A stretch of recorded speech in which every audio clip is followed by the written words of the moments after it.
Hi, my name is Christina and I'm here with Hannah. Welcome to the show. Being here and being one of the first brand of actors that has ever come out of the phenomenon called Nollywood. If you went through it and you survived it, give God the glory. The strategy to deliver a good movie is that first and foremost is that as a director I need to find out who are my audience. Back in the day, my mum used to have the recorders that are tapes. By then I think I had one sister, so obviously she couldn't talk, but I used to make her be my backing singer while I was always singing, and even through secondary school I sang a lot and then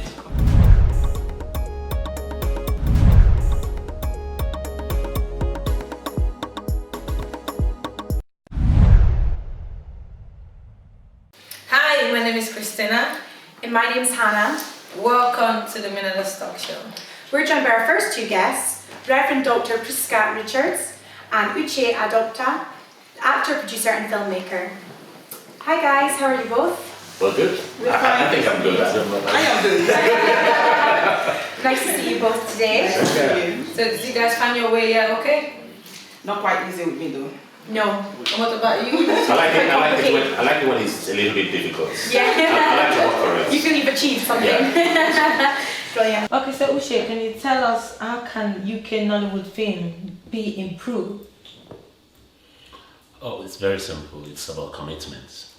It's about the individuals, the practitioners who call themselves the actors who live in the UK, because that's what primarily it is. There's nothing like UK Nollywood.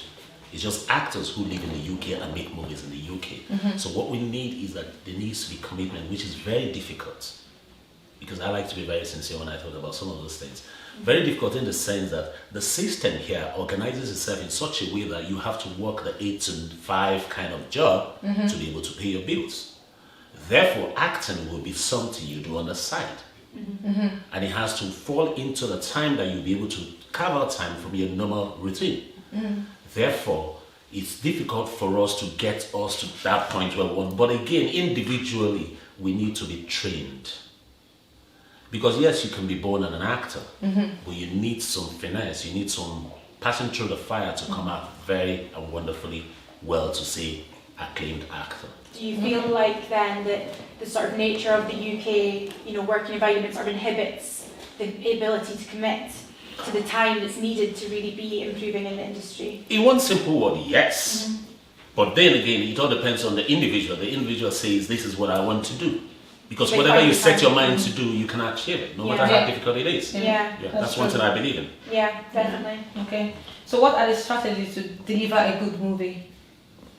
A good film? Well, if you ask me that as a director, I will answer that as a director. I also answer that as an actor. The strategy to deliver a good movie is that first and foremost is that as a director, I need to find out who are my audience. Okay. What story do I want to talk, and who do I need to inform? The actors. Who do I need to inform, educate, and entertain with my picture? Now, when I have that on the back of my head, then I begin to now tailor down my story to suit the people that I want to reach out to. Because in directing, I was taught that the field of art is big. Yeah. But the mistake some of us make is that I want to play the round field. You cannot. If you have to occupy the space, occupy it well. That's enough for you.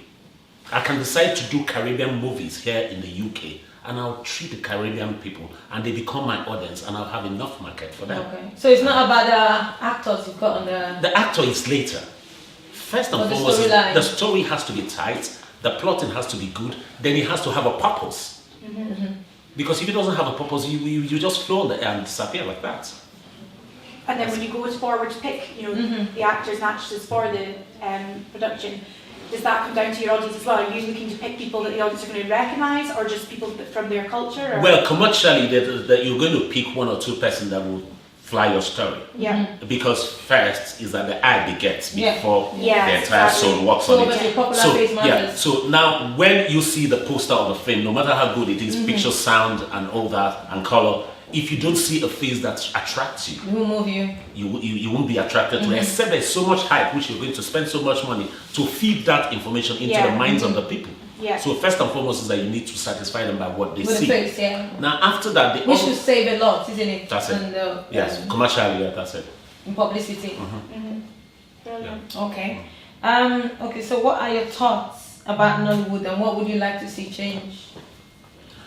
My thought about Nollywood is that having been here and being one of the first brand of actors that has ever come out of the phenomenon called Nollywood, because we're the first generation actors, so to say. Yeah. I've been privileged to be there for a very long time. I've been an actor for over 2 decades. We're doing perfectly, wonderfully well. Yes. We're improving per second billion as it is. And again, what I also want to see in the Nollywood in my era is to be able, as a filmmaker, to find alternate source of distribution. It's a big problem for us. Because at the end of the day, if I finish doing the picture and I don't see how to reach out to the individuals that I want to reach out to, it becomes one Solomon Gandhi that was born on a particular day, lived on a particular day, and died on a particular day. Yeah. It's useless.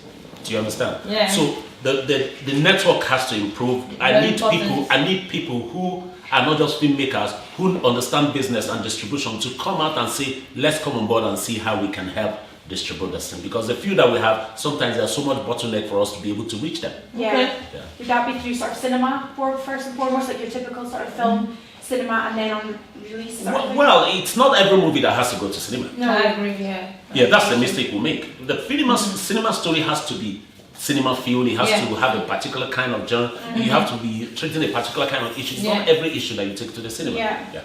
Yeah, definitely. Yeah, okay, so we'll go to Priska. Thank you, Ushe, You're for welcome. now. Priska, you are a survivor of breast cancer. Can you tell us more about how you overcome it, and when you find out how you were feeling at the time, what were you thinking, and just, Well, more about it to empower the viewers, maybe in the same situation and don't know what to do?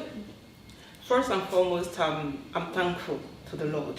And I'm very grateful that at least I seated here today as a survivor. Yeah.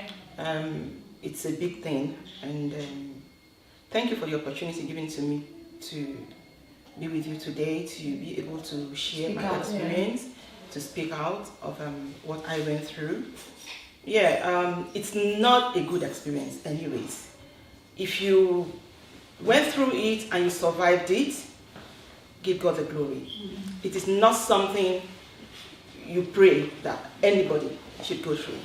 Yeah. Yeah, so, well, I got the news as every other person would have, and that was it. So how did you find out? Did you notice changes in your body, on your breast? Did you do the normally checks that you're supposed As to do? for me, I didn't notice anything. I went for my normal routine check, and that was it. Normally when I go for a routine check, they sent me a letter to say, oh, you are okay, you're fine.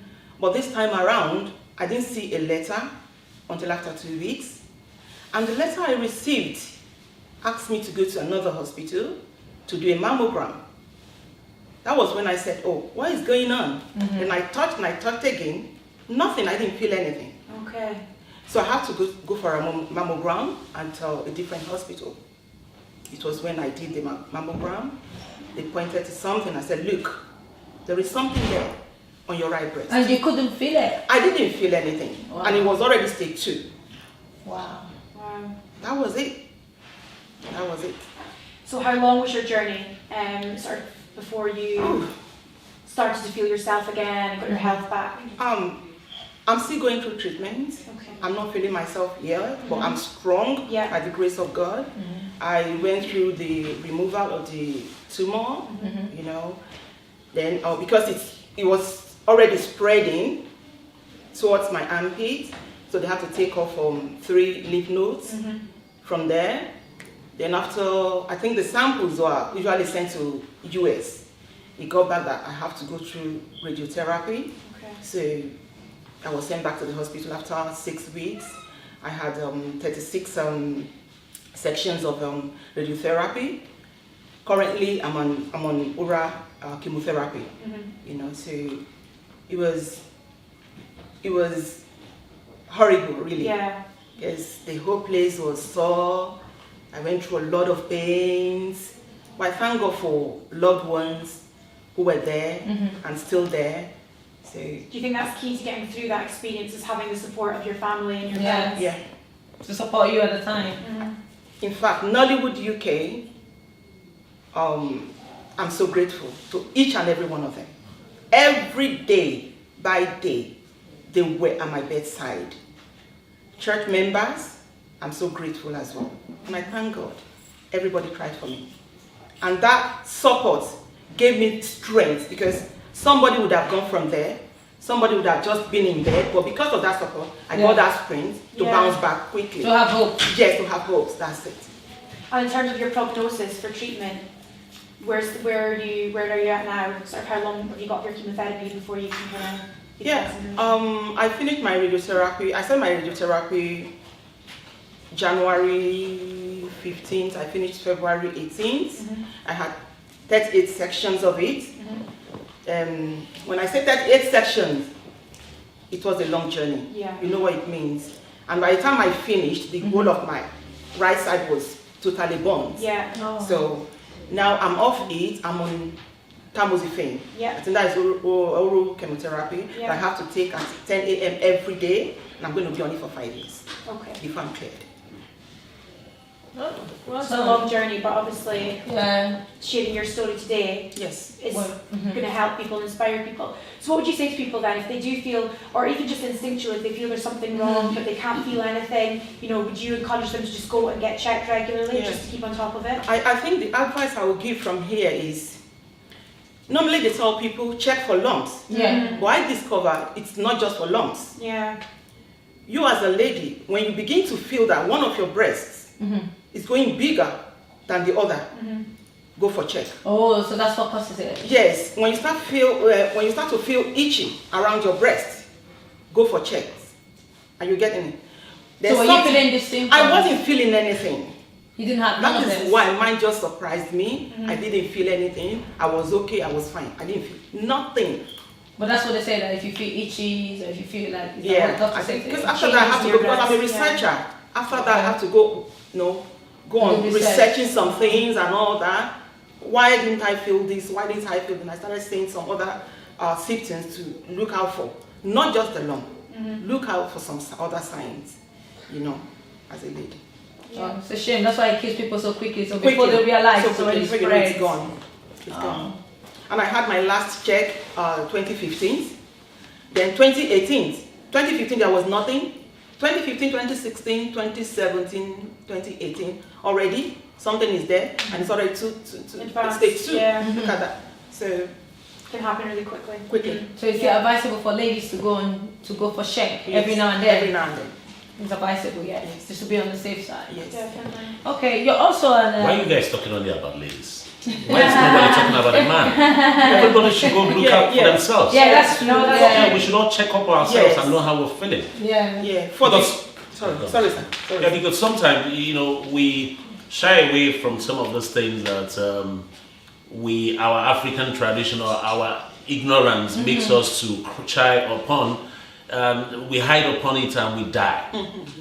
I mean, if there's solution for it, why don't you just go do check and begin the treatment and begin the therapy so that you can live longer and still share your life with loved I think ones? that's especially true in men. Men are sort of renowned for not wanting to go and check, ignoring things. I think, well, I'm a Christian primarily, and my Bible tells me that my people suffer for lack of knowledge. Yeah. Knowledge is something that once you don't have it, whether you're a man, a woman, you're a Buddhist, you're a Christian, you're a pagan, once you don't have it, you're lost. Yeah. Do you understand? So that's it. Sorry, and I'm going to say here, it's not all about healthy eating. If you're going to have it, you will have it. So go for checks, especially the men as well. Go for checks. Go for checks. It's very, very important. Like It's now, not about age as well. yeah, it's not about age. It's not about age, especially those of us from Africa. Prostate cancer is so common among our men. Go for checks. Okay, well done. It was nice having you. So today we have a topic about beauty. So how have beauty standards changed in recent years? Do you think being conventionally or conventionally beautiful gives you an advantage in your life and career? Well, I'm a Christian, and I'm a pastor. To me, everybody is beautiful. Because the Bible says God created us in His image. And his likeness. It now depends on how you carry yourself. Okay? I am beautiful. You are beautiful. Either white or black. It's just like me going to the market to buy this. It could go ugly if I leave it ugly. If I polish it and make it good, then it is sellable. Okay. Are you getting it? So the way you bring yourself out, the way you carry yourself is what makes you beautiful. And do you think that does help you in terms of your career, Yes. being successful? Yes.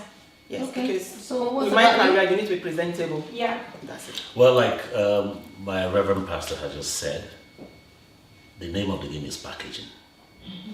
Package it well, it will become attractive. It's all, that's what it is. Yeah. You know why? Because whether you wear the, let me not call brand names, whether you wear the lowest quality of clothes or you wear the biggest quality of clothes, it depends on how you come out with it. And first and foremost, before you dress, no matter how expensive you dress, you have to feel good about yourself. Very important. Yeah, I agree. Do you understand? So when you feel good about yourself, what you put on gives you a courage. And when people see you, they don't see what you put on, they see the person. Yeah.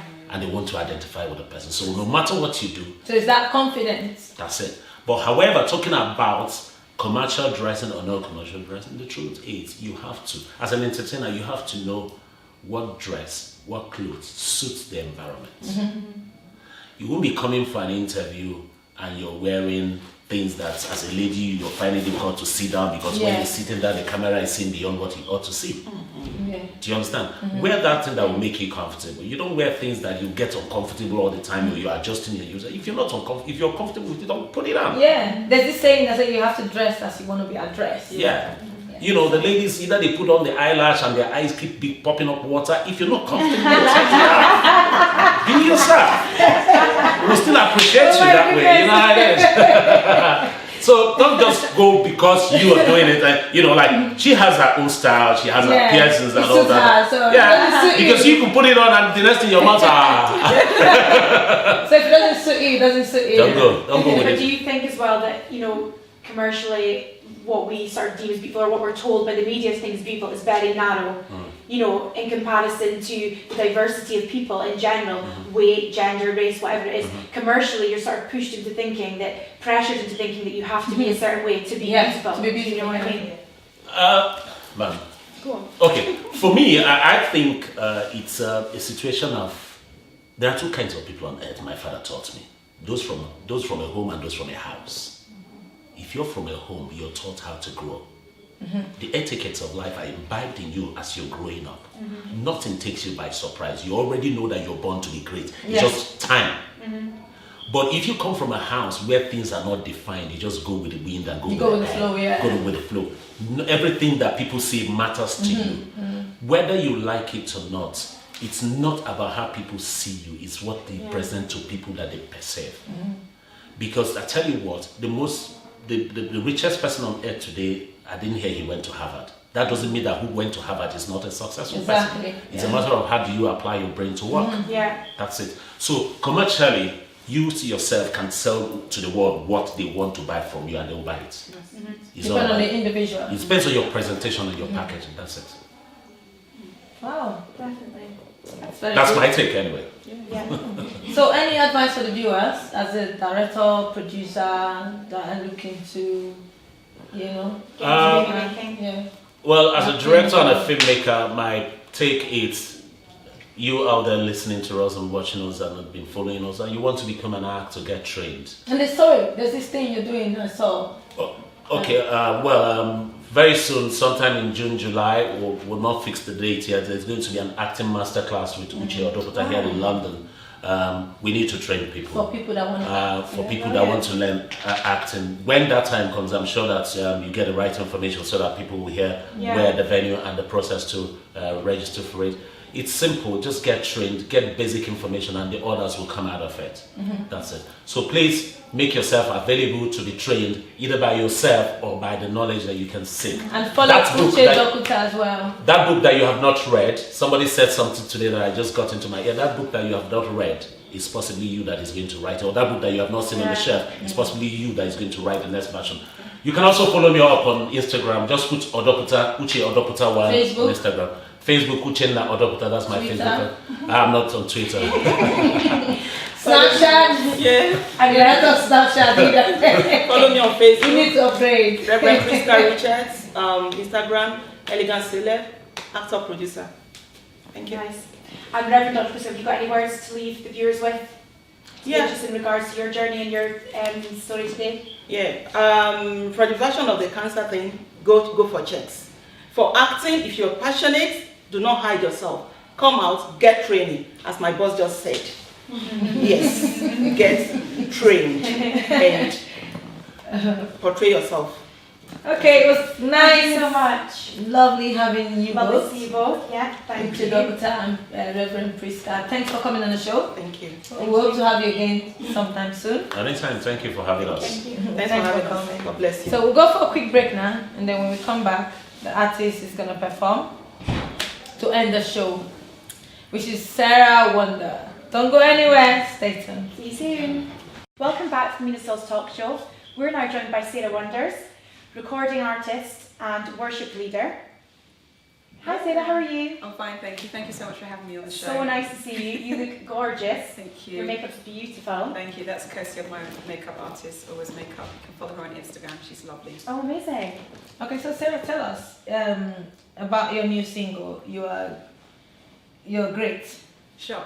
What's the inspiration behind the song? Okay, so You're Great is my latest single. It was out on the 15th of March 2019. The inspiration from the song really, I guess, came from an encounter. I was actually writing another song, which is on my EP album called Revelations. And in between writing that song, I literally just kept on hearing this really, really loud roar of just, you know, you're great, and I was just like, okay, I'm not writing that song, like let me try and I just kept on coming louder and louder, and it was almost like an opening and insight into the praise and the worship that was going on, you know, with the angels before the throne of God. And so I just said, you know what, let me just get the melody down, get the lyrics down, and a song was born, and that was it. And really. your voice, I mean, as we've just seen a little bit of, is absolutely amazing. beautiful. Oh, thank you. Have you always known that you've had that talent? Well, I mean, I've been singing from a very young age, so I might show my age a bit now, but back in the day, my mum used to have, like, you know, the recorders that are tapes? Oh, yeah. And I used to actually record over her tapes with my own singing. And by then, I think I had like one sister, so obviously she couldn't talk, but I used to like make her be my backing singer while I was always singing. And even through secondary school, I sang a lot and then to competition. So I've always loved singing. It's always been a passion. Brilliant. Okay, that's good. So you are anointed worship leader. Tell us about this. Tell us about the recording song with, sponsored by Grace. Yeah, sure. So I mean, like I said, I've been singing more or less all my life, and I guess it came to a point in my singing, you know, career, if you like, where I needed to decide what I wanted to sing, if I wanted to kind of go down the secular route or whether or not I wanted to kind of sing gospel songs.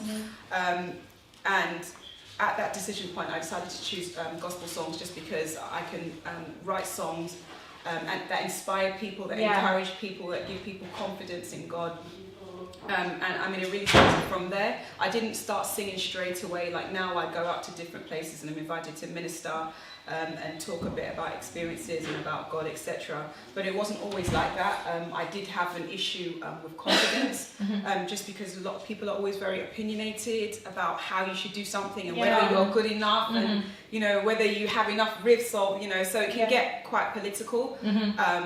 But, you know, since this show is about empowering people and encouraging people, I would just say that, you know the gift that has been given to you by God, and everybody's sound is different. You don't have to be sounding like anybody else. You don't have to look like anyone else. So just be true to the sound that God has put in you.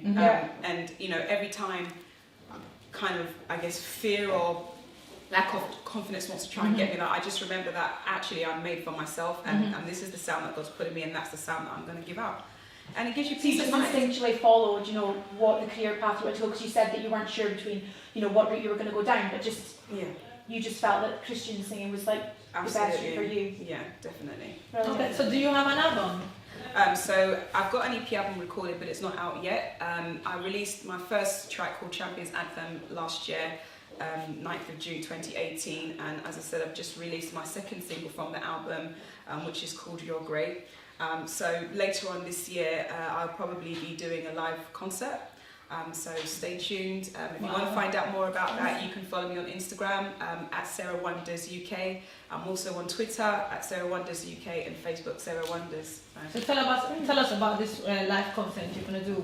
When is it? When are you planning it? And Well, it's gonna be later in the part of this year, and the location's yet to be determined. But I mean, there were a few things that I'm working on. I'm back in the studio already, even though I've just released the song. So there's a lot of things going on behind the scenes. So can't wait to share more of what God has inspired me to share. And is that your platform usually through Instagram? Is where you sort of communicate with your followers and inspire people and tell them about what's going on and what you're up to? Exactly, and I also sing in church as well. So my church is Grace Outreach in London, Dartford. I also go to different churches to minister. So yeah, that's the Beautiful. Okay. Lovely. We're going for a quick break. Don't go anywhere. Sarah Wonders is going to perform a new single, You're Great. Until next time, bye for now. Bye. You're great. Mountains melt like wax before you. So great. Your name be lifted high forever. Mighty one, doer of wonders. You're great. Only one Son of God. Only one Lamb of God. Only one resurrected Lord who freely gave his life for me. You're great. Mountains melt like wax before you. So great. Your name be lifted high forever. Mighty one, doer of wonders. You're great. Mountains melt like wax before you. So great, yeah. Your name be lifted high forever. Mighty one, doer of wonders. You're great. Only one Savior of souls. Only one giver of life. Only one who is able to build and restore. You're a healer and a deliverer. You're great. Mountains melt like wax before you. So great. Your name be lifted high forever. Mighty one, doer of wonders. You're great. Mountains melt like wax before you. So great, yeah. Your name be lifted high forever. Mighty one, doer of wonders. You're great.